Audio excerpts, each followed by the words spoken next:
मैं भूत हूँ, मैं भविष्य हूँ और मैं ही वर्तमान हूँ। मैं शिव हूँ। नमस्कार दोस्तों, बचपन चैनल में आपका स्वागत है। बाबा गोरखनाथ की धरती गोरखपुर से।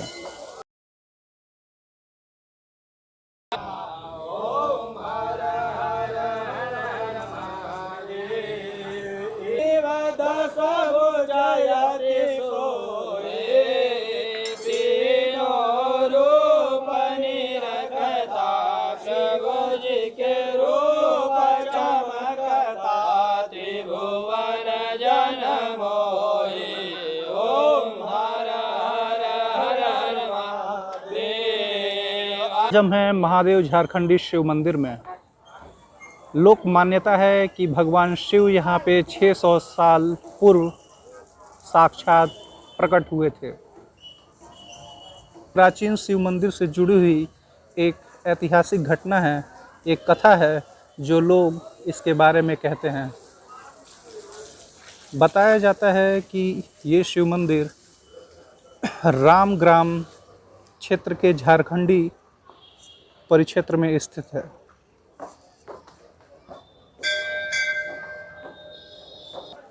लोक कथाओं के अनुसार इस क्षेत्र में पहले जंगल थे और यहाँ पे लकड़हारे अपनी जीविका के लिए लकड़ियाँ काटते थे। ऐसे ही एक लकड़हारे ने यहाँ पर एक वृक्ष के नीचे कुल्हाड़ियों से वार करना शुरू किया और वहाँ से खून की धारा बहने लगी। जितनी बार कुल्हाड़ी की वार करता, उतनी बार रक्त की धारा उस पेड़ की जड़ से निकलती। यह देखकर वह घबरा गया और भागकर गांव में जाकर लोगों से इसके बारे में बताया। उसकी बात सुनकर गांव के लोग भी इस स्थान पर आए और फिर उन्होंने उस स्थान को साफ किया। उन्होंने देखा कि उस पेड़ की जड़ में एक शिवलिंग विराजमान है। जब शिवलिंग को ज़मीन से बाहर निकालने की कोशिश होती, तब वो शिवलिंग ज़मीन के अंदर धंसता जाता। फिर स्थानीय लोगों ने गड्ढे में दूध भरना शुरू किया। कहा जाता है कि उस दूध भरने के साथ ही शिवलिंग ऊपर की तरफ आ गया और उसके बाद से ही यहाँ पर भगवान महादेव की पूजा होने लगी।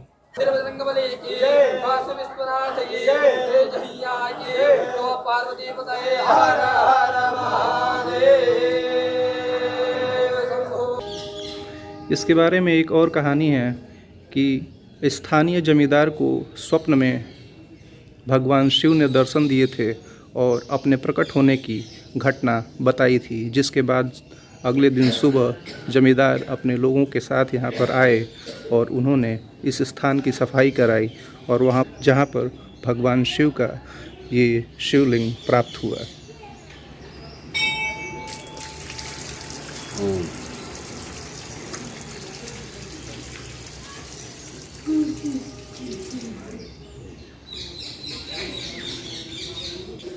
आप देख रहे होंगे कि भगवान शिव यहाँ पर एक विशाल पीपल के वृक्ष के नीचे मौजूद हैं। स्थानीय लोगों ने इस स्थान पे मंदिर बनाने का भी प्रयास किया, लेकिन कहते हैं कि ये प्रयास कभी सफल नहीं हो पाया।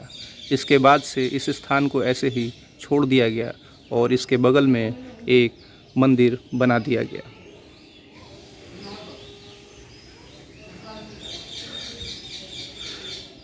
जो स्वयं पूरे संसार को शरण देते हैं, वो आज इस विशाल वृक्ष के नीचे शरण लिए हुए हैं।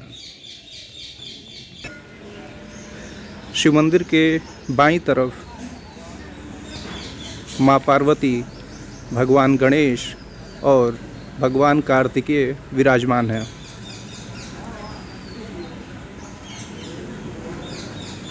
भगवान शिव अपने परिवार के बिना अधूरे हैं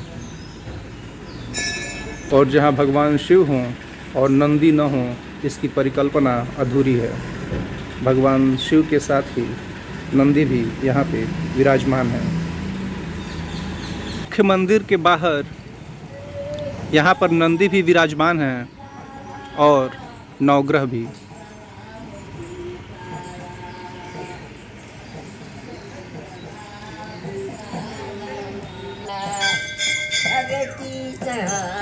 कहा जाता है कि जहाँ भी शिव मंदिर होता है वहाँ पर नंदी विराजमान होते हैं और इस मंदिर के ठीक सामने प्रवेश करते ही यहाँ पे नंदी की प्रतिमा है। एक ऐसी भी मान्यता है कि जब नंदी के कान में कुछ आप कहेंगे तो वो भगवान शिव के सबसे प्रिय गण हैं और वो भगवान शिव को सर्वप्रथम सूचित करते हैं। शायद स्थानीय लोगों को एक बात न पता हो, कहा जाता है कि जब भगवान बुद्ध कुशीनगर जा रहे थे इस रास्ते से तो यहाँ पे 2 दिनों तक विश्राम किया था। बताया जाता है कि भगवान बुद्ध की पत्नी यशोधरा यहीं की रहने वाली थी। भगवान बुद्ध का यहाँ पर ससुराल था। हालांकि उन्होंने पारिवारिक जीवन को त्याग दिया था, इस वजह से वो अपने ससुराल नहीं गए। 2 दिन यहाँ रहने के बाद भगवान बुद्ध कुशीनगर की तरफ प्रस्थान कर गए। एक प्रकार से कहें तो भगवान शिव के साथ महात्मा बुद्ध का भी ये एक जुड़ाव है।